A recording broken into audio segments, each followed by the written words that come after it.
Nouveau forum des lecteurs, France Bleu, La Montagne, Corrèze Télévision, un forum qui a pour thème Dialogue d'écrivains. Nous recevons sur ce forum des lecteurs Anne Serre pour Dialogue d'été aux éditions Mercure de France. Nous avons également Pierre Demarty pour son livre En face aux éditions Flammarion. Et enfin Bruno Deniel-Laurent pour L'idiot du palais aux éditions de la Table Ronde. Ce forum est animé par Florence Bouchy.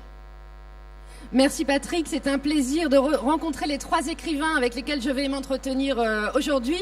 C'est un beau plateau littéraire qui rassemble deux auteurs de premiers romans exigeants et très remarqués, à savoir Pierre Demarty pour En face aux éditions Flammarion et Bruno Deniel-Laurent pour L'idiot du palais aux éditions de la Table Ronde. À leur côté, et je pourrais dire aujourd'hui en tout cas, ici sous son patronage, une auteure confirmée, Anne Serre, dont le roman précédent, Petite table soit mise, avait rencontré un très grand succès aux éditions Verdier et qui revient aujourd'hui aux éditions Mercure de France pour Dialogue d'été, qui est un ouvrage réflexif sous forme dialoguée où elle réfléchit à l'importance et à ce que signifie pour elle la création romanesque. Du coup, nous commençons peut-être par vous, Anne Serre, puisque, comme je l'ai dit, vous êtes, j'espère que vous ne m'en voudrez pas, mais vous êtes sur un plan romanesque, en tout cas l'aînée, la doyenne, effectivement, l'aînée, on va dire, c'est peut-être plus celle qui a la sagesse, ce qui dispose de la sagesse littéraire, de l'expérience, oui. Alors, je crois qu'on vous entend pas très bien, alors il faudrait rapprocher le micro ou... Je crois qu'on vous entend assez mal, à moins qu'on me dise qu'on vous entende bien, et dans ce cas-là, on continue. Voilà, on va changer de micro. Oui, voilà, là j'ai un retour, je m'entends. Oui, ce livre est mon 13e livre, donc en effet, il y a une certaine expérience de ce travail qui consiste à écrire des romans. Et cela dit, je ne sais pas si on progresse en écrivant, j'en suis pas sûre. Je crois qu'on essaie toujours d'atteindre la même chose, hein, et probablement de manière différente. On essaie d'un côté, on essaie de l'autre, on essaie d'atteindre un objet, en tout cas en ce qui me concerne, un objet qui se dérobe. Et pour l'atteindre, il faut raconter des histoires de points de vue différents et parfois dans des formes différentes, comme c'est un peu le cas de manière assez frappante, si je peux dire, avec ce livre, puisque ce livre est un dialogue du début jusqu'à la fin. Ce qui n'est pas la forme habituelle du roman, et pourtant c'est un roman. Il ne s'agit pas de théâtre, il ne s'agit pas d'un essai, il s'agit d'un roman, mais j'ai adopté cette forme-là, chemin faisant, hein, puisque rien n'est décidé par avance. J'ai adopté cette forme-là parce que justement, il me semblait que c'était cette forme qui allait me permettre d'atteindre cet objet dont je vous parlais, qui se dérobe. Et voilà. Et justement, est-ce que vous... Enfin, quand j'ai lu votre livre, j'ai immédiatement pensé au livre de Nathalie Sarraute, Enfance, qui obéit au même processus, enfin procédé en tout cas, de dialoguer avec une personne non identifiée qui interroge la narratrice, la relance et la pousse un petit peu dans ses retranchements. Est-ce que ça a pu être un moment une source d'inspiration ou non, bien c'est venu... non, mais ça me fait très plaisir que vous parliez de Nathalie Sarraute, qui est évidemment un auteur que j'aime énormément. J'avoue que je n'ai pas pensé à ce livre en écrivant celui-ci, d'autant que lorsque j'ai commencé ce roman, je pensais que le dialogue qui se mettait en place durerait quelques pages et qu'après je passerais à autre chose, à une narration plus traditionnelle, plus habituelle. Et à ma surprise, c'était ce dialogue qui fonctionnait. Mais non, je n'ai pas pensé particulièrement à Sarraute.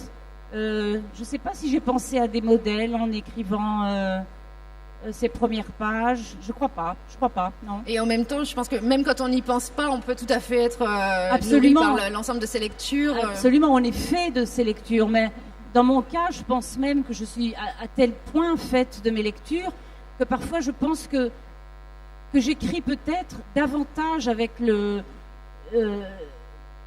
la somme de lecture qu'il y a en moi, qui finit par être énorme le temps faisant son œuvre, qu'avec ma vie peut-être. Je pense que la fiction a remplacé d'une certaine manière ma vie et que j'écris à partir d'un matériau qui est celui de la fiction plus que celui du réel.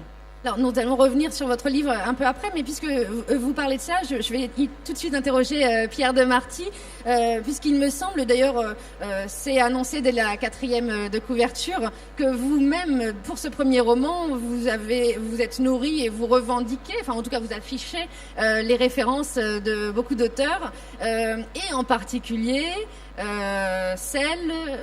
l'influence donc de Jean Echenoz, au point que votre héros s'appelle Jean Nochet, qui est donc un anagramme. Est-ce que vous iriez dans le sens d'Anser pour dire donc que vous aussi, dès votre premier roman, vous avez d'emblée écrit avec toutes vos lectures?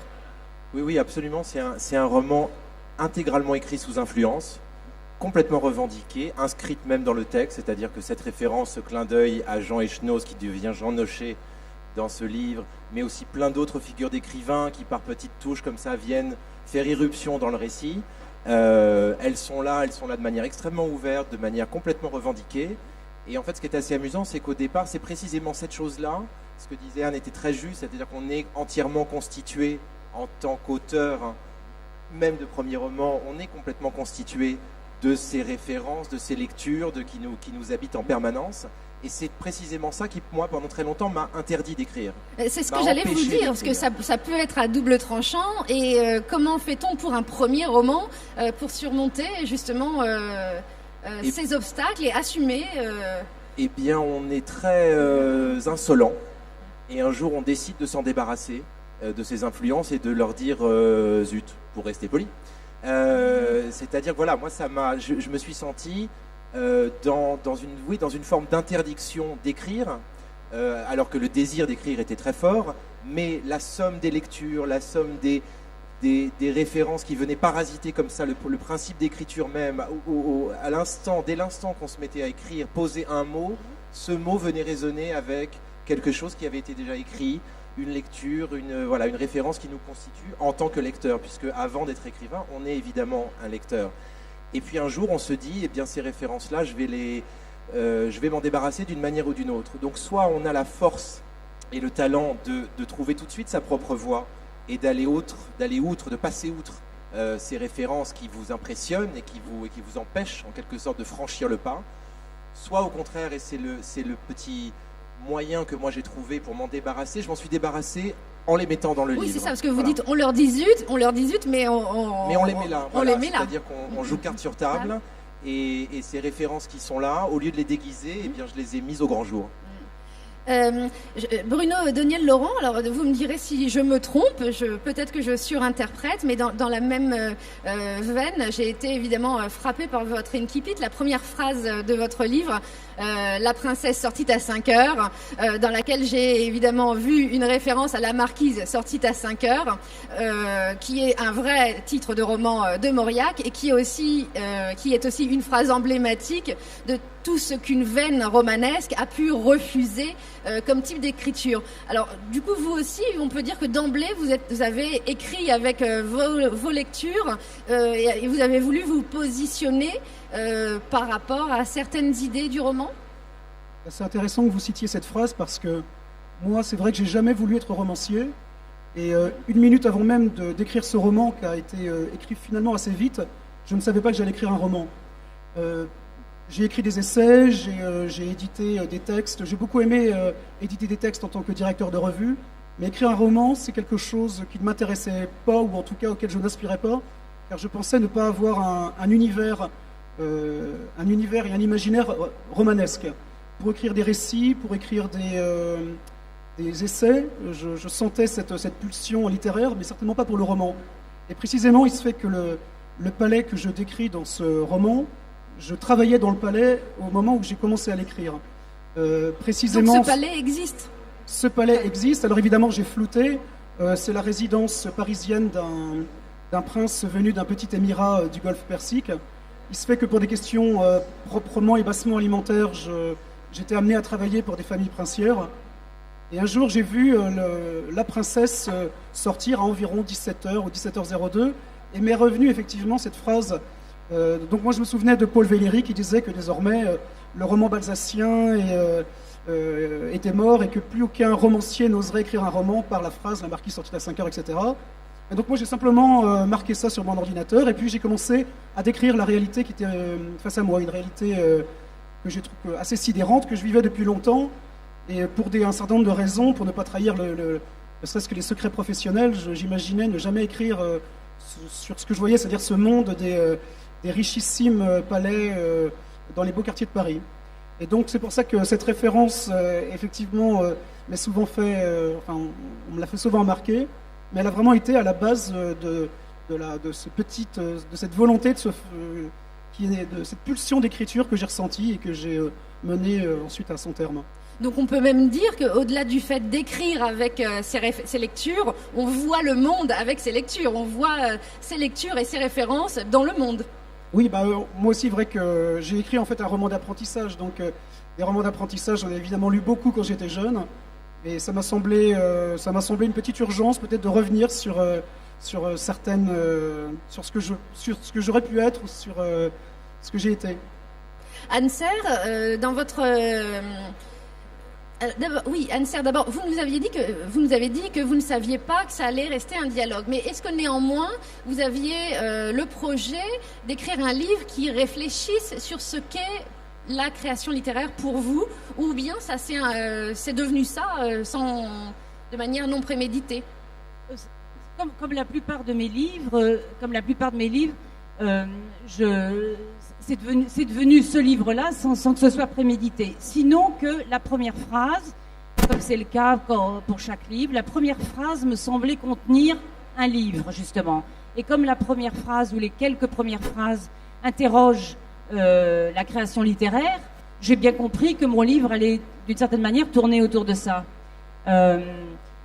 Donc le projet n'était pas rationnel. Je ne crois pas au projet rationnel quand on écrit un roman, mais je crois qu'il se développe au fur et à mesure de l'écriture.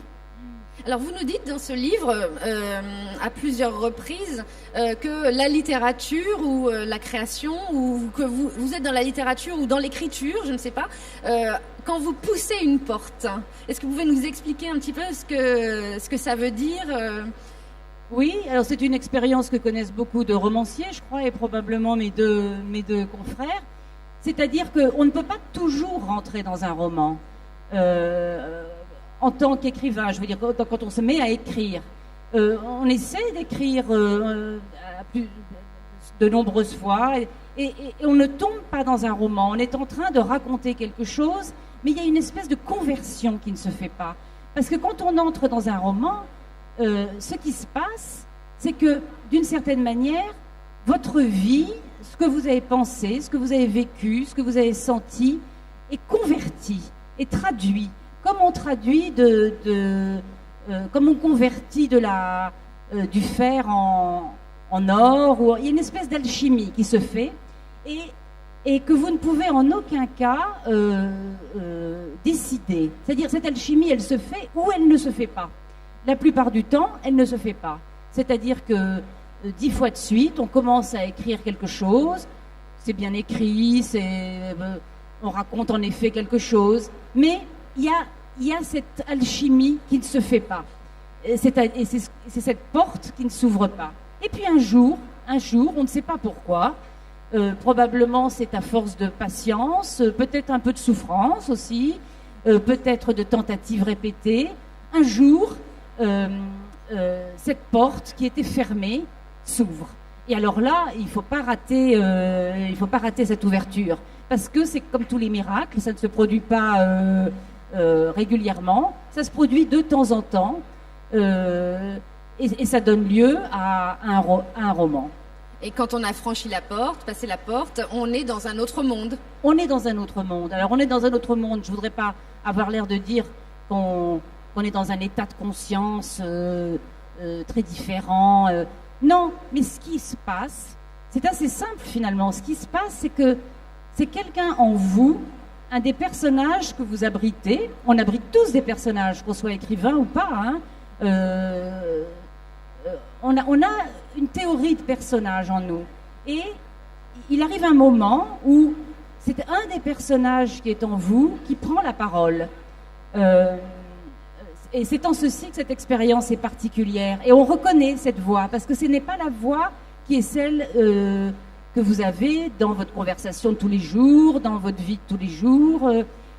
C'est une autre voix qui est vôtre, qui est intime, qui n'appartient qu'à vous, mais qui appartient à un personnage en vous. C'est un enrichissement de la vie, un élargissement des possibilités. Exactement. On est beaucoup plus nombreux qu'on ne croit en soi. Et arriver à faire parler ces instances qui sont en vous, en effet, vous rend plus divers, plus ouvert, plus large, plus... Pierre de Marty, avec ce premier roman, alors au-delà des références sollicitées, utilisées et partiellement évacuées, est-ce que vous avez eu aussi, comme Anne Serre, l'impression d'ouvrir un monde ou de passer dans un autre monde ? Oui, complètement, et je me reconnais entièrement dans ce que vient de décrire Anne sur ce passage de cette manière de franchir une porte après l'autre, et que l'écriture serait comme ça une espèce de traversée des portes ou traversée des murs. Dans le cas de mon roman, peut-être même une traversée du miroir, parce que c'est précisément l'histoire d'un homme qui franchit une porte, très littéralement, qui franchit la porte de chez lui, qui va s'installer en face de chez lui et qui n'en sort plus. Donc ce passage, il est très littéral dans mon livre, mais c'est évidemment également peut-être on peut le lire comme une métaphore effectivement de l'écriture, de la création de manière plus générale, ou de l'acte d'imagination. Et effectivement, c'est assez difficile parce que les portes sont souvent fermées, elles résistent. La poignée n'est pas toujours évidente à trouver. Et alors chez Anne, je trouve que, en tout cas dans son livre, ça prend souvent la forme d'une épiphanie, c'est-à-dire, et elle le dit elle-même, la porte s'ouvre comme si elle s'ouvrait un petit peu d'elle-même, et on ne sait pas très bien par quel mystère. Dans mon cas, j'ai plus eu l'impression de devoir moi-même aller ouvrir la porte, parfois par des moyens un petit peu tarabiscotés. Mais donc c'est un travail au sens presque effectivement de souffrance, de difficulté. Et un volontarisme. Et un volontarisme, oui. Effectivement. Il s'agit vraiment presque de défoncer les murs et d'entrer pour aller voir ce qu'il y a de l'autre côté, pour voir ce qu'il y a en face. Donc oui, je me reconnais entièrement dans cette description-là de l'acte d'écriture, tout à fait. Bruno Daniel Laurent, vous seriez, d'après ce que vous nous avez dit tout à l'heure, plutôt vous aussi du côté du volontarisme plutôt que de l'attente de l'épiphanie ou du bon moment, ou de vous engouffrer dans la porte si elle s'entrebâille, hein. Mon héros est quelqu'un qui s'est enfermé volontairement dans un palais pour y travailler, et il va plutôt lui avoir du mal à en sortir, oui. Voilà, de façon propre. Donc moi, je n'ai pas cherché à défoncer des murs, puisque j'ai travaillé dans ces lieux, j'étais plutôt à l'intérieur des murs, et j'ai plutôt voulu montrer à mes futurs lecteurs ce que pouvait être l'intérieur, ce qu'il pouvait y avoir dans ces murs. Même si moi, je suis toujours resté justement sans travail d'imagination, c'est-à-dire par la petite porte. C'est Gérard Guégan qui a écrit cela dans le journal de Sud-Ouest. Et effectivement, c'est exactement ça, c'est-à-dire que mon personnage a vu un monde qui est le monde de la fortune insondable, c'est-à-dire de ces familles princières venues des Émirats, et depuis cette petite porte a tenté de décrire ce à quoi ça peut ressembler. Mais au-delà de votre personnage, vous-même, dans votre expérience d'écrivain, vous nous avez dit que vous n'aviez pas prévu justement d'écrire spécialement de romans, et puis tout d'un coup ça s'est fait, et ça s'est fait très vite. Est-ce qu'on peut aussi considérer que l'image de la porte qui tout d'un coup s'ouvre correspond à votre expérience ? Disons qu'à un moment, j'ai décidé de briser effectivement le tabou du secret professionnel. Alors bon, évidemment, c'est flouté, on ne reconnaîtra pas les... Et puis j'ai mélangé évidemment des personnes que je côtoyais il y a quelques années ou il y a 15 ans. Il y a un travail de floutage, mais ça reste malgré tout un travail de description. Et à un moment, je pense que j'ai eu, je crois, le besoin intime de témoigner de cela, même si je n'ai pas cherché à moraliser ou à affliger qui que ce soit. J'ai simplement voulu montrer la misère et la pitié de l'argent arrivé à un point incalculable. Anne-Serre, vous dites aussi, et ça peut sans doute renvoyer à plusieurs choses, mais moi, ça a fait écho d'abord à votre dernier livre, Petite table soit mise, qui abordait des sujets plutôt scandaleux comme l'inceste, et qui l'abordait de manière joyeuse. À un moment dans votre livre, vous dites, on vous pose la question, n'as-tu jamais honte de raconter tant de secrets? Et puis vous expliquez que non, parce que c'est autre chose une fois que c'est sorti de vous. Est-ce que je me trompe en y voyant immédiatement un écho de Petite table soit mise ou pas? Ou est-ce que c'est vraiment bien plus général que ça? Non, je crois que c'est une question. Enfin, je ne crois pas que ça ait particulièrement un rapport avec Petite table soit mise. Je crois que tous les auteurs, à un moment donné de leur travail, de leur livre, se posent la question de savoir si ce qu'ils racontent n'est pas gênant, embarrassant, que ce soit vrai ou non d'ailleurs. Il ne s'agit pas là mais gênant, embarrassant pour leurs proches, pour leur famille, pour leur. C'est pas facile d'être la famille d'un écrivain. Même d'un écrivain qui ne passe pas son temps à raconter sa vie, même d'un écrivain qui crée un monde imaginaire, etc. Mais c'est pas facile parce qu'un écrivain écrit tout de même avec ses souvenirs, avec ses désirs, avec ses fantasmes, Donc la famille de l'écrivain et les proches sont forcément éclabousés d'une certaine manière. Et je crois que tout auteur un peu sérieux, à certains moments, rougit un peu de franchir certaines choses, de désigner certaines choses, même de manière voilée. Il y a un problème moral à l'écriture. Et je pense que si on ne le prend pas en compte, il y a quelque chose qui manque à l'écriture. Je pense qu'on ne peut pas faire abstraction de cette question morale. Pierre de Marty, alors c'est votre premier roman, peut-être que la question ne s'est pas encore formulée en ces termes, mais du coup je vous la pose quand même. Est-ce que écrire ou réussir à écrire, c'est alors d'abord peut-être déjà s'affranchir, vous parliez de tabous, donc d'obstacles moraux qu'on peut à tort ou à raison ériger. Et est-ce que maintenant que ce livre est publié, vous voyez les choses un peu autrement, ou ça reste de l'ordre de la question morale Très honnêtement, moi, là pour le coup, je le ressens pas du tout comme ça. Pour moi, la littérature est foncièrement amorale. Elle est précisément précieuse en ce qu'elle est, par définition, affranchie de toute moralité. Après, qu'on soit confronté à ces questions selon ce qu'on écrit, selon les thèmes qu'on aborde, selon la part d'inspiration personnelle et intime qu'on peut mettre dans ses livres, ça, c'est une affaire qui ne regarde que l'écrivain avec lui-même et pas les autres, et pas l'écriture. Donc pour moi, c'est justement l'un des rares lieux où, je veux dire, l'écriture, les livres en général, d'ailleurs qu'on soit du côté du lecteur ou du côté de l'écrivain, c'est l'un de ces rares lieux où on peut enfin s'affranchir de ces satanées questions morales qui nous empoisonnent l'existence. Et c'est donc moi non, et à l'issue de ce premier livre, j'ai pas réellement changé d'avis. Au contraire, même j'ai l'impression que c'est une victoire justement sur toute forme d'interdit. Voilà, l'interdiction qu'on se donne d'écrire, l'interdiction qu'on se donne au nom de telle ou telle morale, d'écrire sur tel ou tel sujet. On a le droit de tout dire, on a le droit de tout écrire, on a le droit de... voilà, à partir du moment où la seule chose à respecter sans doute est l'honnêteté envers soi-même avant tout. Et est-ce que vous êtes... alors, puisque maintenant, vos livres à chacun, sont publiés, le principe, c'est qu'évidemment, le livre échappe, une fois qu'il est publié, il échappe à son auteur. Est-ce que vous êtes étonné de la réception, des lectures qu'on peut en faire ou est-ce que vous retrouvez exactement votre expérience d'écriture dans les expériences de lecture qu'on vous rapporte? Alors, pas du tout. Moi, je suis étonné en permanence. D'abord, je demeure étonné par l'existence de ce livre, c'est-à-dire que moi j'en ai tellement rêvé, au contraire de ce que disait Bruno, moi j'ai toujours rêvé d'être romancier, depuis que je suis tout petit, à l'âge où les enfants rêvent d'être cow-boy ou pompier, moi je voulais être romancier, ça me fascinait pour une raison que que je ne m'explique pas et que je réserve à mon psychanalyste.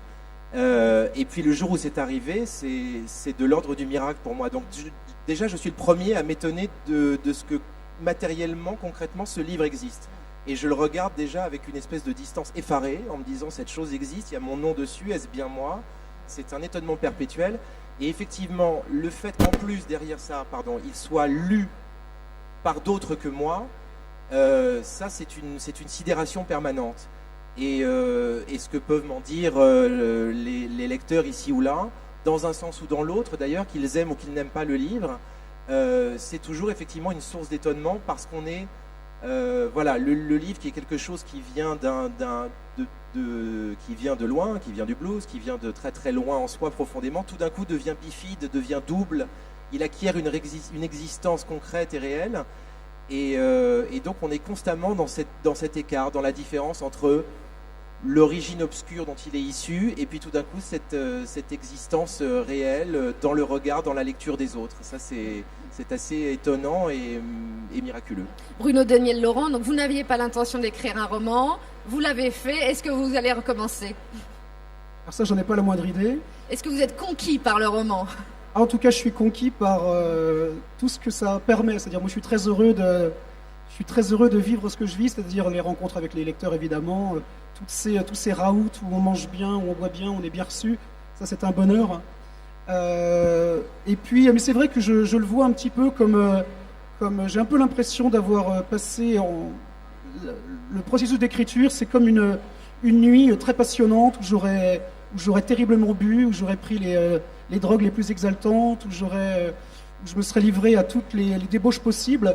Et maintenant, le souvenir de cette ivresse de l'écriture a un peu disparu.